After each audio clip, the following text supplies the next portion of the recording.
We have a very similar mind pattern. Paint and trust yourself with it. Our work started getting stronger and darker, more emotional, delicate and momentary than eternal. The best and the worst of us, it was just pure psychosis. Two brains dealing with the same thing makes this show so powerful. Who are you willing to become to do the things you want to do? That was an energy of that natural system, especially in the composition of the piece. What is the meaning of the piece and where is the emotional connection? What are you going to feel? It's a big damn circle. I cared that people walked out crying, and I cared that people looked me in the eyes and said, thank you.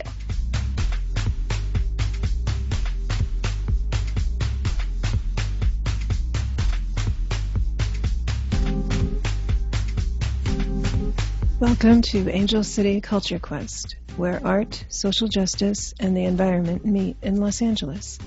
I am your host, Melina Paris, and I welcome you to this episode.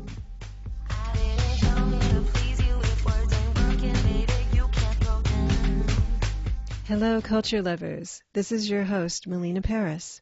For several months, we have been bringing you inspiring guests along with stimulating content about their work. As with anything, there are costs to keep this podcast going. So if you're able, join me in this quest with your support. Think of it as a cultural tip jar to share any amount that you're comfortable with. Or you can make a regular offering with as little as $4 a month. This will contribute to my ability to continue bringing you the great work of these artists, activists, and others, plus the cultural content that you want to hear about. I appreciate you, and I would be honored to have your support. To join, please go to our Patreon link at patreon.com/Angel City Culture Quest. There, you can also see all of our past episodes, get early announcements, and find more perks to come. Thank you.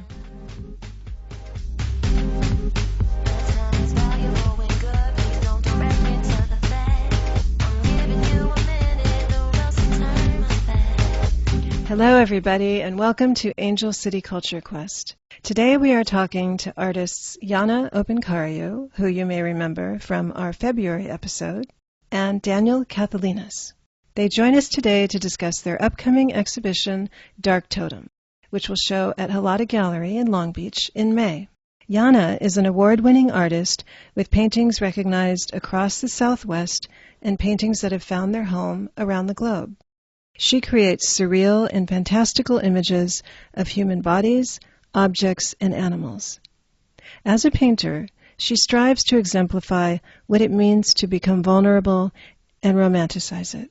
She does this by creating hyper-realistic portraits of people, creatures, and bodies, illustrating lucid dreams, and making more delicate, surreal images that demonstrate the lust and chaos we face in day-to-day life.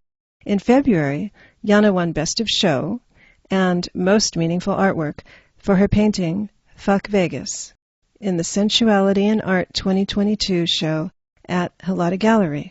In her artist statement, Yana said, quote, "I imagine that there is no break from my creations, and I am my creations, and my creations are me. Therefore, every piece I do is a self-portrait." End quote. Daniel Katholinas is an award-winning international artist. He works in painting, three-dimensional art, sculptural wall hangings, hand-painted animation, music, and symbolic use of materials, 2D rendering, filmmaking, and stop-motion animation.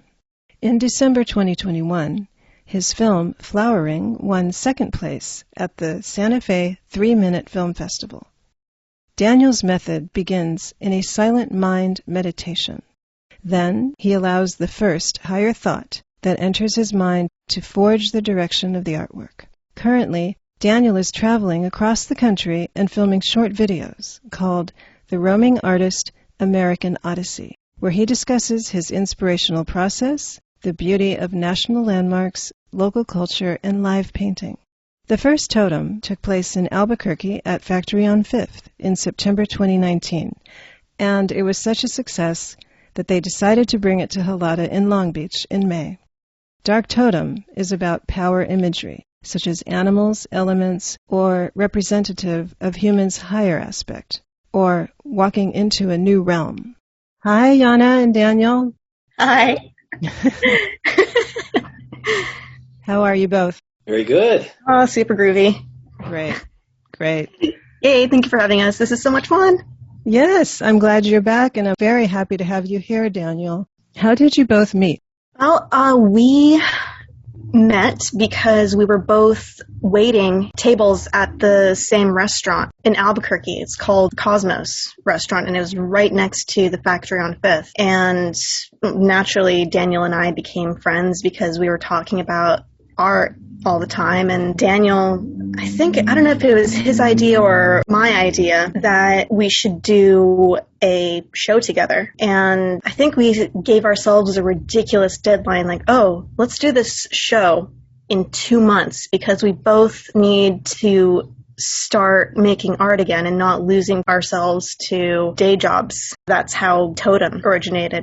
I hadn't really created a succinct body of work, and I kind of started the Gold series, but that was what Daniel initially pushed me to do, and that's what Totem was. And because we had jived off of each other so well, really what took Totem into the success that it was. You spoke a little bit about what initiated the original Totem, but what was the initial inspiration for Dark Totem? Take it away, Daniel. Well, Dark Totem, in our discussions, because Jan and I, even though sometimes we're a country away or half a country away in different states, we talk on the phone quite a bit. And we were generating this idea that taken from the Totem show, what it is to have the idea of the spirit animal or the spiritual thing. It could be a plant, it could be an animal, something that people may recognize or identify, but take it to another level of the unseen. So in other words, the word dark doesn't just mean the value of color or the value of shade between light and dark, but it also to me means the unseen. So what it is to bring something else out, and the amalgamation of what is seen and what is totally unheard of, maybe make another presence from it. Initially, you said, who are you willing to become? That is part of the unseen for many. Definitely. That comes from my mentor. My mentor, when we were talking about what we wanted to do, and I was explaining to him what I wanted to do with my life and what projects I wanted to conceive and work on. And he said to me, who are you willing to become to do the things you want to do? And that remark in itself made such a change in my life because I was able to understand that I'm becoming those things that I'm doing. So it also has relevance in my actions that may not be good or healthy, or the actions that may be creative and generative. I have to become that method to do those things. And I will become those things. So it's not just, it's very interesting because there's a negative aspect to it too, not just a positive, although I like to think of it very positively. But in the negative aspect, well, if I'm going to do X, Y, and Z and get away with it, I'm becoming that thing. And I think a lot of times I particularly don't think about becoming those things. I just think about doing those things or taking on those actions or making that artwork or making that film, putting something creative together. But I'm actually becoming those things as I'm doing them. And I think that's one of the reasons why we've always worked so well together and why we've become such close friends as well, is because we have a very similar mind pattern. And I remember, I think, initially talking about Dark Totem when we went to the Getty Center together at the closing of my Meditations in Solidarity show in June of last year. And we were thinking, no, we absolutely need to do a show together. And we were thinking about, wow, we've gone through so much since then. And we were becoming what, where our mind space was. So all of the acute and good things, bad things that had happened to us, our work just started getting stronger and a bit darker, more emotional. And I think that's a bit where our initial conception for Dark Totem came from, was because we need to do this again and better. Kind of on a deeper level. Would either of you say the pandemic facilitated this for you, or was this more personal? I think a bit of both. Mm-hmm. What do you think, Daniel? For me, the pandemic is an outside thing. So in other words, it does happen, and it is happening, and it is sometimes not happening to people. But I think the internalization of what's going on around me is in everything. I mean, that's in every work that I do. So the pandemic definitely has something to do with it, although it's not the seminal essence. Totem was Totem before the pandemic, and we were, I think, really onto that wavelength of thinking and that generative process before the pandemic. The pandemic definitely influenced some newer work. It kind of perpetuates itself in that way because of the influences, like you say. I am wondering, what should Dark Totem viewers expect to see? The best and the worst of us. Be forewarned. Noted. Yeah. In the best way possible, though, because, again, the dynamic between Daniel and I has just been so strong in the way that we have worked off of each other, even being half a country apart. It really hasn't made that much difference about how we interact with each other. I really do consider Daniel one of my best friends, and we constantly push each other to do better work, and we're constantly sharing our work with each other, and we'll critique each other's work and say, okay, this is good, push this, or no, leave it alone, or damn it, Daniel, why aren't you working? And you say the same thing to me. Oh, this about work and this, and you're like, Yana, shut up. Why aren't you just, you need to start painting again. So exactly what Daniel did say about the pandemic both affecting and not affecting us. We both had grown a lot in it, I think. That's wonderful.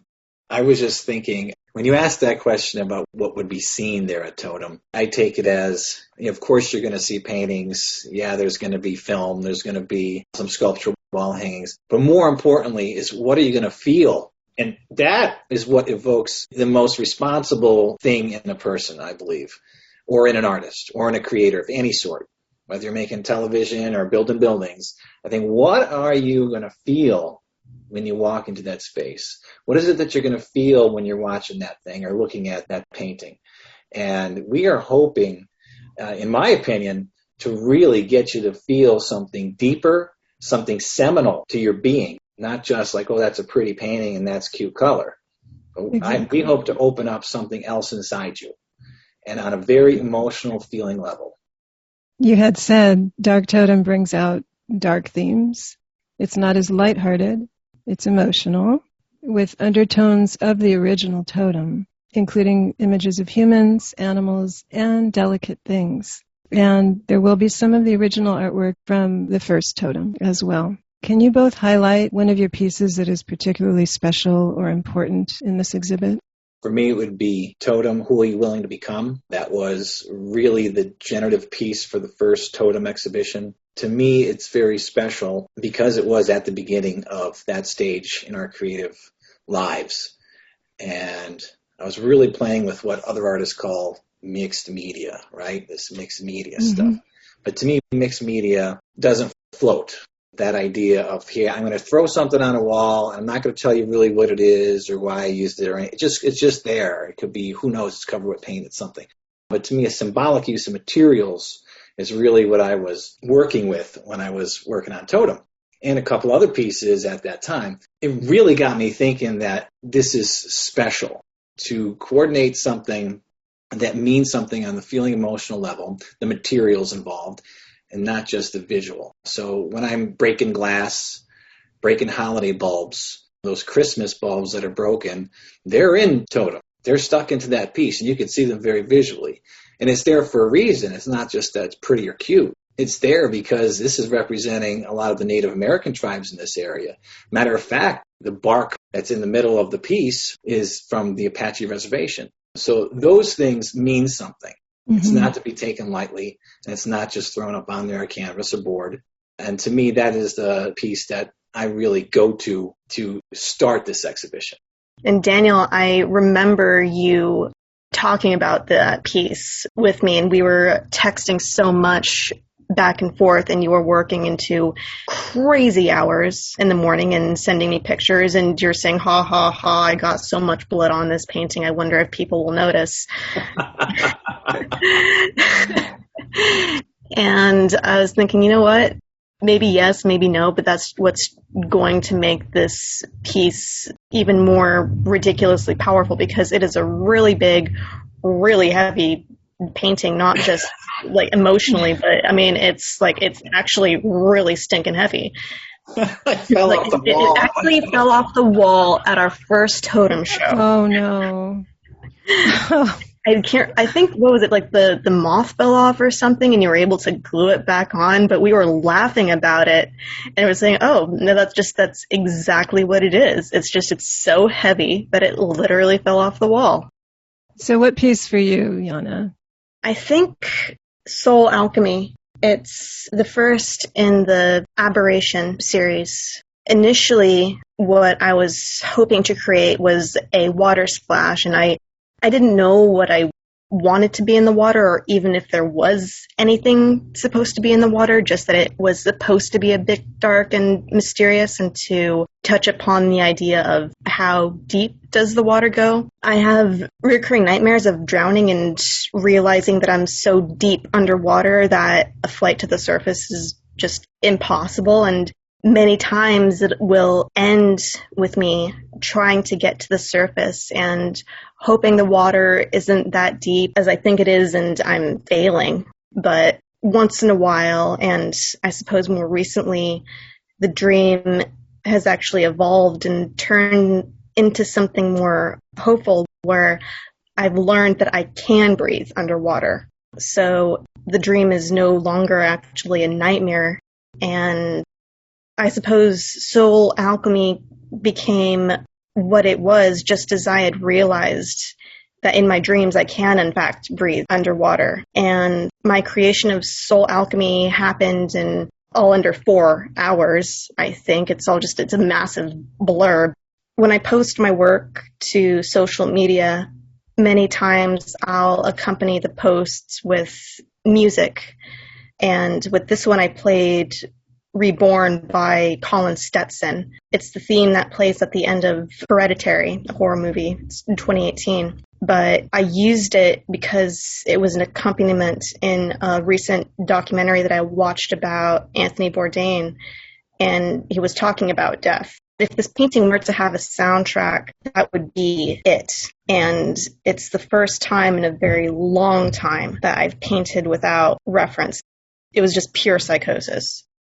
That sounds amazing. I want to describe that piece briefly. At first glance, I thought bubbling cauldron. That was the first impulse I had from it. The dark browns and blacks and the shadowy figure. It's very mysterious, but the water is effervescent. It's hopeful, and the water is dancing. It brings lightness. It exemplifies transformation or energy, or probably both. It is both, and it is everything. It's what a soul is. It's all the dark, it is the shadow, it is the effervescent light that penetrates everything, it is the shadow that penetrates everything, it is what is in us that is so delicate and momentary, but also is eternal. The shadow, it sort of reminded me of a hand in a way, or formations, and those could be structural, they could be protective or oppressive. So there's a lot going on in that painting, but it's beautiful. Well, thank you. It's a current favorite of mine. Now, there's a couple pieces of Daniel's that I had looked at as well. One of them is called Between Masks and Transfiguration.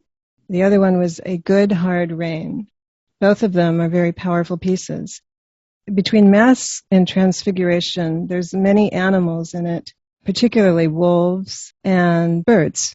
It's ethereal. It is also textured. It's primal, many primary colors being blues and reds, but also earth tones, and there's little sparing elements of bright yellow and green. And there's a mask in there too. That mask is very interesting because it can be front-facing or it could be profile view, the way you did that. And A Good Hard Rain, just looking at that, I mean, I felt drenched. It's a rebirth. It's regenerative. There are two hands in it. One is springing from the water, reaching for the other one. And there's a distant tree in the background full of leaves. The painting is quenching to gaze upon. It's electrifying with the pinks and magentas and moody blues and greens awash in a double duality of both color and energy and lightness and darkness. It exemplifies unseen thunder and lightning. So these are three wonderful pieces. And the first piece you mentioned, who are you willing to become? The texture in there is fascinating. I'm wondering, are any of them from each of you in conversation with one another? Oh, yeah. I think most of them are, if not all, because we are constantly sharing each other's thoughts. We have conversations about the processes. We share the imagery, texting back and forth in the creative process. So although that one piece might not look like a sister, or for instance, my piece might not look a sister to Jana's, they are definitely in concert. I would say there's a conversation happening between us and the pieces themselves. Oh, yeah. No, and I think with our much more recent pieces that we've both created, you with yours, Daniel, what was that most recent piece that you did? White Horse and Welcome to LA. Yeah, both of those. I think we're both working from the textures with your paintings, and then the most recent piece that I created in I'm. Initially, sometimes it wouldn't feel like, oh, like these things don't go together, because in I'm is extremely dark, at least for me, and then, like yours, they're just the way that everything is with one another between our pieces. It's like the things that you wouldn't think work, but they actually do, and that's what creates the conversation, and that what makes it interesting and emotional, because it's not just one brain, it's two brains, and two brains dealing with the same thing, and that's why it makes this show so powerful, because we'll both be going through similar things and working from similar emotional experiences, and Daniel will produce one piece and I will produce another piece. If you're just tuning in, we're speaking to Yana Openkariu and Daniel Katholinas about their upcoming exhibition, Dark Totem, showing in Long Beach at Halata Gallery in May.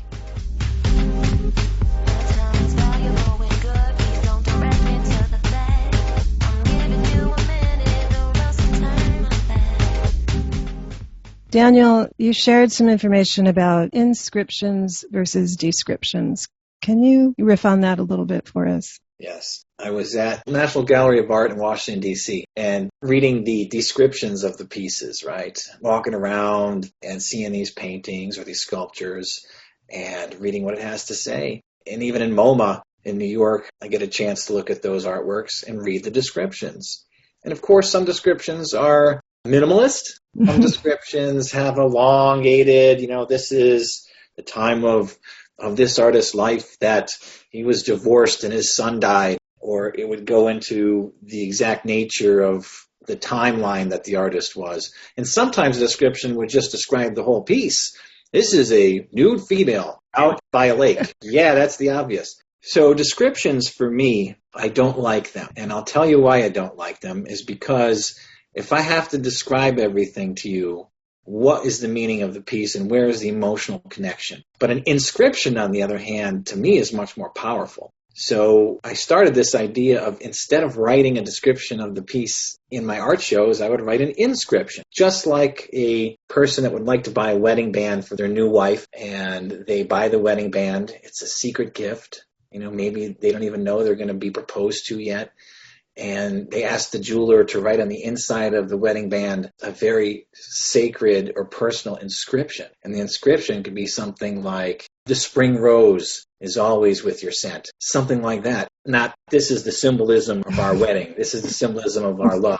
Yeah, I get that. And I think most people would not want to have that as an inscription. It's not touching, and it doesn't even touch the spirit. So when I started the inscriptions, I wanted to have a poetic sister piece to the artwork itself. So that way it could evoke something emotional in the viewer and also be a separate piece of its own to look at and view as you're looking at the piece itself.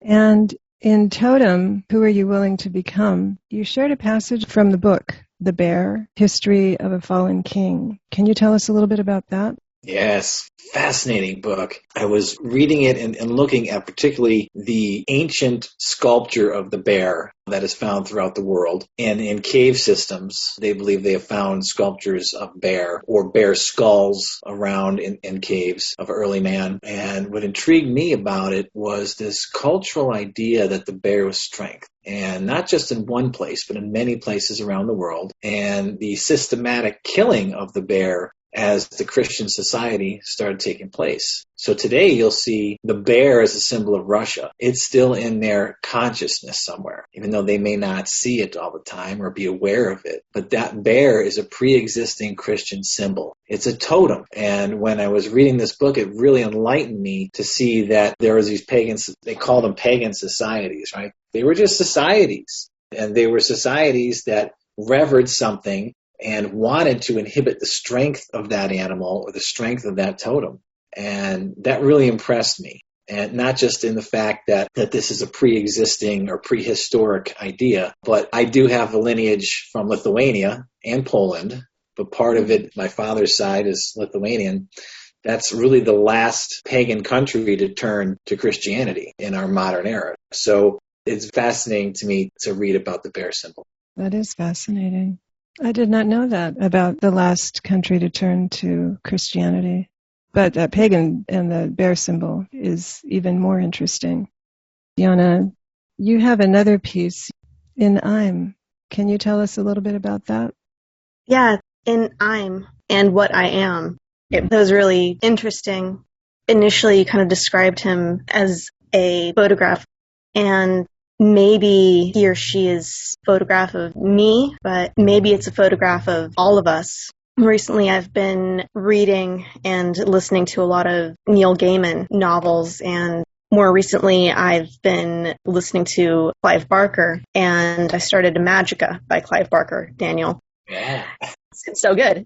And recently, this painting was described as kind of Barker-esque, and in the creation of In I'm, I wasn't listening to any music, or like, I don't know if I was listening to anything, or I don't know if I was, but I don't know. But I touch on this because I can remember to a point what I was listening to during the creation of many of my most emotionally charged paintings in all of my series. And this one I can't remember. I just remember that I was feeling very angry and emotional, and probably from the drama that comes with the draining day job, and suppose the drama that comes with the anticipation of a big show like Dark Totem. And my boyfriend just said to me, just paint and trust yourself with it. And it was the exact same feeling of, oh, hey, just jump off this cliff. And the scariest horror movies, in my opinion, are those that touch on human psychosis and aberration, and just jump off this cliff and just paint and trust yourself with it. What we're most afraid of is really something that we've locked away in ourselves and what we've forgotten about. And in I'm originates from a similar place that Soul Alchemy did. And the red, waxy figure with a familiar frame is many of our alter egos, I think. It's an they shadow thing that stands at the end of your bed and watches you, and it's the same thing that's in the corner of our minds. It's an itch that you can't scratch. And it's not evil or benign, it just is. And between In I'm and Soul Alchemy, the pattern that I saw in myself did actually initially scare me. And we're all afraid to see the darkness in ourselves. And this is the rawest that I've ever painted. And it's a total deviation from like the anal meticulousness that I've painted and like the detailed paintings that I've done before. And I wasn't sure if it was really welcome or not. And initially for Dark Totem, I wanted to build on Beautiful Grotesque and the Black series and maybe even another gold painting. So this metamorphosis stage that I'm in right now, I decided to call it Aberration. this morning, actually, because I was laying in bed thinking about what exactly these new paintings are, and they are a complete deviation. What they signify and what they are about is to place a light on the things that really scare us, and we scare ourselves the most. Our own abnormalities and our own deviations from what we think is our own normal. And ironically, these new paintings are the most realistic in their abstractions than from my previous bodies of work. That's really interesting, because when I first looked at each of those, that was what struck me, was the work that you've done that I've seen is figurative. This is abstract. It was like, wow, this is as great, and it's got all the qualities of your skill within them, of course, but it's totally different presentation. It's really wonderful. And that in I'm, that figure, he or she, it is a familiar frame. Upon looking at it, there's a familiarity. The figure appears out of a dark void, and he or she has all the makings of appearing scary, but it's not scary. At least that's the way it struck me. So it's going to be interesting to find people's reactions to this one. Yeah, and I think that's what it's supposed to be. It's how it is that we confront that side of ourselves. And the monster under the bed is scary because you don't know what that monster is. And then when you confront that monster or whatever it is, the monster that is inside us, it's not scary anymore when you actually look at it and think, oh, okay, I know you. It's like greeting an old friend. It's just like, oh, yeah, you've been locked away for a while. I'm sorry I've been abusing you. How are you? It's as if it gains energy by you pushing it away. And it does. Yeah. That's what monsters are. And then the more I push, man, the bigger it gets. And the more I push away, the bigger it. But wait a second, isn't that me? Isn't that part of what I am and who I am and what makes me what I am? Even those dark spots and the shady spots and the spots that I don't care to think about are me. Yeah, exactly. I wanted to ask you, Daniel, if you could talk about another inscription. You titled this Between Masks and Transfiguration. Yes. That piece itself, really, to me, I'm not going to describe the inscription. No. That's a no-no. I'm not going to describe it. But what I will say is where it's coming from. For me, when I was really looking at anthropological figures, masks, things like that, I was very fascinated that some of these African tribes would make a mask of an antelope, for instance, and it would be so beautifully created, and they would use it for their ceremony. They would rever that power of that animal, and then they would plant it in the ground. Then someone would come along, the white dude, right? And he would systematically go through these piles to try to find these masks. And then these masks would come out and they would go in private collections and sell for lots of money, or go on eBay or whatever it is today and find themselves in museums. And we look at them very differently. But that's not what they were made for. That was an energy of that natural system. And that's what I was really looking at when I was doing Between Masks and Transfiguration. So there is a wolf there. There is its prey. We often think that, that's not a good thing. We got to save that duck. Look how cute that animal is, and it's going to get devoured. We are devouring and eating everything. Devouring and eating, not just animal. We could say we're vegan or vegetarian. We're still eating something with energy, something that is growing or was growing at one time. And I was coming from a place of taking the idea of the tribalism of burying that mask, and also the realization that we are part of this planet. We are all part of this energy. It's all interconnected. Not a little bit either, but big time interconnected. And when I was the resident artist at the Norfolk Botanical Garden in Norfolk, Virginia, I was there for 3.5 years. The president gave me a house, which I was able to work on the lakeside. And during the day, I would do my day job at the garden, and I would come home at nighttime and paint in the studio, that house, or I would teach classes at night painting. And what I was seeing in front of my eyes was this beautiful plant getting seeded and put into the ground, and then watching it struggle. It breaks its way through the soil. It really works hard to get through that soil. And it comes on up, and it starts to create a beautiful branch, a beautiful stem, and come up through into the air. It gives its reverence to the sun. It's taking energy from the sun. It's taking something from the element itself. And then it's also beginning to flower. So a regenerative process.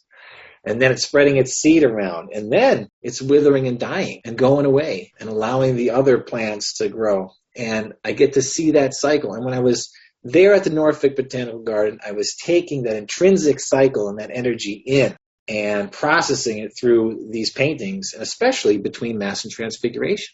And it's all connected. From the person playing an instrument is creating something, so is the creation of the strategy of the wolf to get its prey. So is the creation of the swan to decide to land on what water and find their fish or what they're going to eat or their vegetation. It's one beautiful cycle. And that's what I was coming to, especially in the composition of the piece. It's a big damn circle. Well, you answered my next question, which was in terms of anthropomorphism, what does Dark Totem indicate about the connection between humans and other life forms? So I think you said it. What do you think, Yana? No, I mean, if we were literally speaking totem, it is, like a natural object or an animal that is believed, by like in a particular society to have a spiritual significance to it, or it's adopted as an emblem. And I suppose, and more recently, totem is now it's a person or a thing that's regarded as being symbolic or representative of a particular quality or concept. So anything can be a totem. So it's like what we recognize as totemic. And what I wanted to touch upon, I suppose, with my new series, Aberration, what is totemic that's inside us, the emblems that we don't see, but we still pay an homage to in one way or another. Whether we're feeding it negatively or we're feeding it positively, it's still there and it's still in the back of our minds, whether it's how we honor our souls, whether we're dressing to the nines and feeling so good of ourselves, or whether we're crying. It's just that thing that is inside us. And my goal is to make something that is not physical. What is the psyche? What is the soul? And put it into something that is physical, something that you can see and feel, but it's on a two-dimensional plane as a painting, whether it's something that's recognizable like a fish or a skull, but oh, that fish is weird because it has pearls around it and being carried up by a balloon, or oh my God, what is that scary red thing in the painting? They're the same but different, like two sides of the same coin, about what we recognize in ourselves and how we feed ourselves. And really the most rewarding thing that came out of my Meditations and Solidarity show last year, I didn't even care about what I sold or didn't sell. I cared that people walked out crying. And I cared that people looked me in the eyes and said, thank you. And that's all they said. Yeah, it touched them. That's the main point. I don't know how we came to this in our initial conversations. Maybe one of you remember, but we were laughing and somebody said, what scent would Dark Totem be? So tell us, what scent would it be? Oh, man. Daniel, it's like, this is the kind of discussions that Daniel and I have at some ridiculous hour. It's like, oh man, would it be like a weird green jello, or is it like? I think we discussed as like, oh, it must be something between sandalwood and petrichor. Petrichor, yeah. Petrichor is the smell of the bacteria that we smell in the earth. Once it rains, everybody's like, oh my God, the rain smells so good. No, it's not actually the rain that you're smelling. I'm pretty sure it's the bacteria that you're smelling that, like, once it's been moistened in the earth, it's like it actually emits that certain smell. Fun stuff. Yeah, I know. It's just like, oh, lovely, stinky. It's not welcome in my milk, though. But Dark Totem also probably has that smell of the stinky, rotten milk, and also has the smell of brimstone and the smells that kind of linger in the soft palate and are so connected to what memories are. And there's been extensive research about what senses go when you're dying, and scent is the last to go. It's what's closest connected to memory. So dark totem would smell like old memory. It'd be the old pages in a bookstore. It would smell like your favorite coat or your mom's coat. And it would also smell like that nasty milk in the back of the fridge that you do not want to touch. But oh my God, you do have to touch because you have to make room for that good yogurt. That's also bacteria. There's a lot of food discussion here today. I know, here I am talking about yogurt and green Jell-O. I'm like, Any input on that one? I would say similar to what Yana said about the memory and how the memory is created from something in the past, but sometimes we remember it a little differently than how it was. You know, I've had these conversations with my friends when we went camping or went cross country, and he would say, "Do you remember X, Y, and Z?" And I'd be like, "No, I don't see it that way. I remember I was panicked or frightened at the time." And he remembers it as jovial, or like facts get mixed around. And that's really what I think about with scent.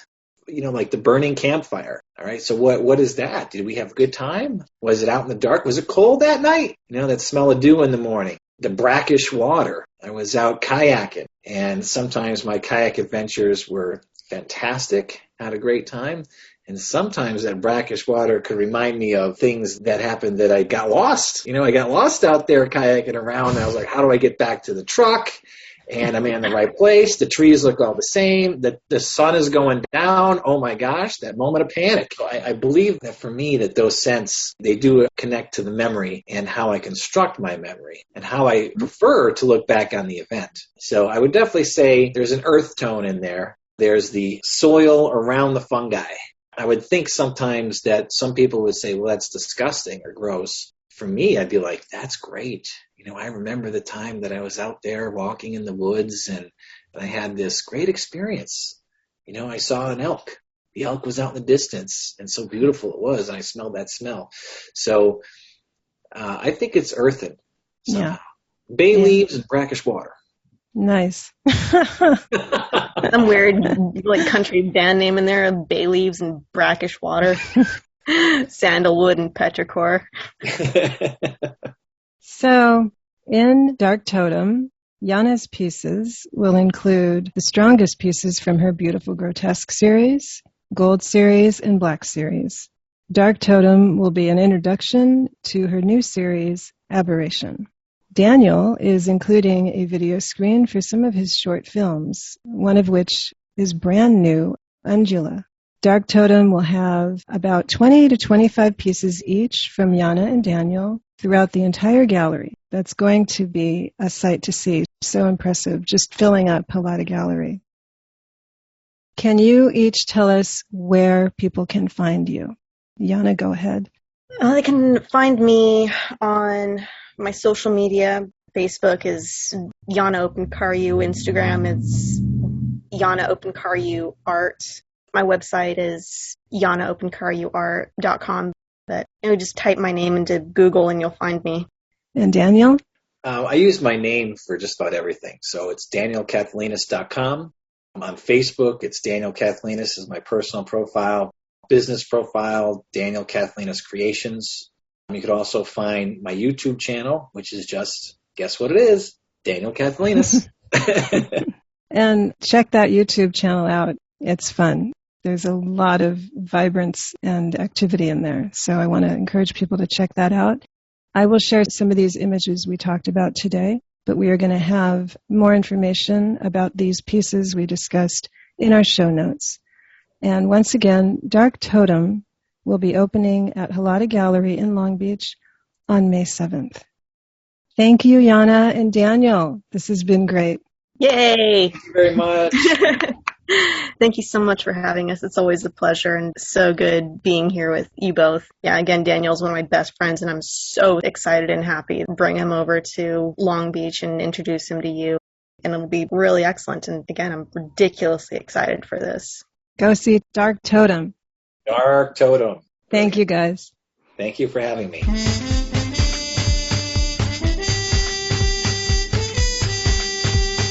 Thank you for listening. If you enjoyed the show, please rate and recommend on iTunes, Spotify, or wherever you get your podcasts.